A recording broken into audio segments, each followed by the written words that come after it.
Have you ever wondered what it meant to be a woman who never married in Victorian England? What kind of life she lived, what battles she faced, and how society viewed her? These women were often dismissed with the harsh label surplus women, as if they were simply extras, left over, unwanted in a world that measured a woman's worth almost entirely by her ability to marry. But behind that label were real lives filled with hope, loneliness, courage, and struggle. In the late 19th and early 20th centuries, Britain was experiencing a demographic imbalance unseen in previous generations. For every 100 men, there were around 122 women.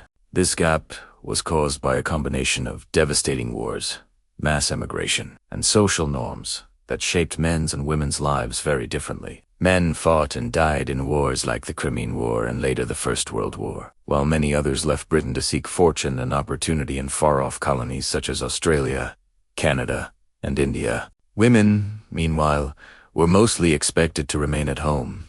Their lives centered around family and marriage. Marriage was seen as a woman's destiny, her sole ticket to social respectability and economic security. Victorian society crafted a rigid ideal of womanhood: pure, obedient, graceful, and devoted to home and husband. From a young age, girls were prepared for this role through strict lessons in manners, music, needlework, and social etiquette. Social events like balls, teas, and church gatherings were less about enjoyment and more about finding a suitable husband. Failure to marry was not just a personal disappointment, it was a public failure.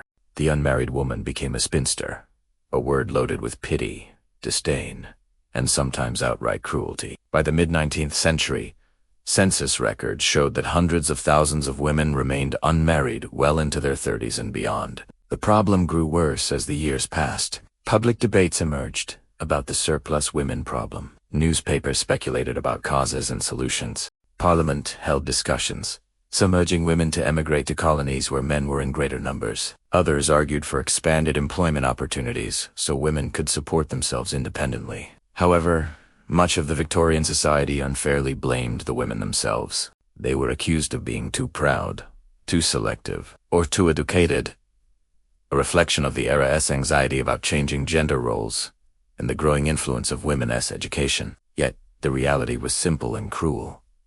There were just not enough men. This demographic imbalance left many women with no realistic chance of marriage. Without a husband, a woman's life became precarious. She often remained dependent on her family, without access to independent wealth or security. Jobs available to women were limited and poorly paid.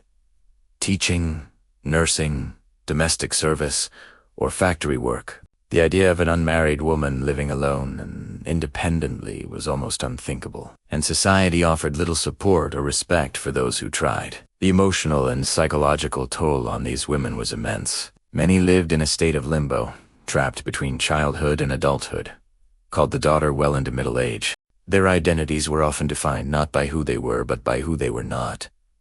Wives and mothers. Loneliness was a constant companion, deepened by social exclusion and whispered gossip. Families sometimes resented their unmarried daughters, worrying about financial burden and social standing. The stigma could be crushing. Despite these harsh realities, surplus women were not merely victims. Many showed remarkable resilience and adaptability. Some became teachers, nurturing the next generation. Others joined nursing professions, dedicating themselves to caring for the sick and injured. Missionary work attracted some, giving them a sense of purpose abroad. Charity and religious organizations offered women opportunities to contribute meaningfully to society. Through these roles, many surplus women created lives of dignity and influence, quietly challenging the narrow confines of Victorian womanhood. Friendships in female communities became vital sources of support and joy.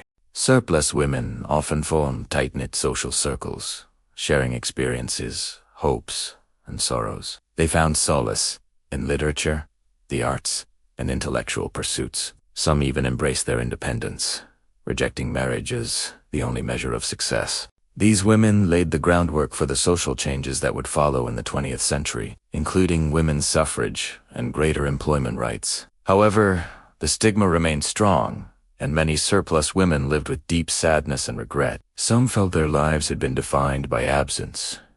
The absence of love, family, and societal acceptance. Others channeled their pain into work and activism. Their stories reveal a complex mixture of despair, dignity, and defiance. Understanding the lives of surplus women sheds light not only on the challenges faced by Victorian women, but also on the broader social structures that limited women as choices for centuries. Their legacy invites us to reconsider how society defines worth, success, and fulfillment, especially for women. As society evolved, the role of women gradually expanded. The 20th century brought wars that again changed demographics, new opportunities for women in education and employment, and shifting attitudes toward marriage and independence. Today, the stories of Victorian surplus women remind us of the resilience of those who dared to live differently, even when the world refused to accept them. In honoring their lives, we recognize the power of endurance, the courage of quiet resistance, and the importance of creating a society that values people for who they are,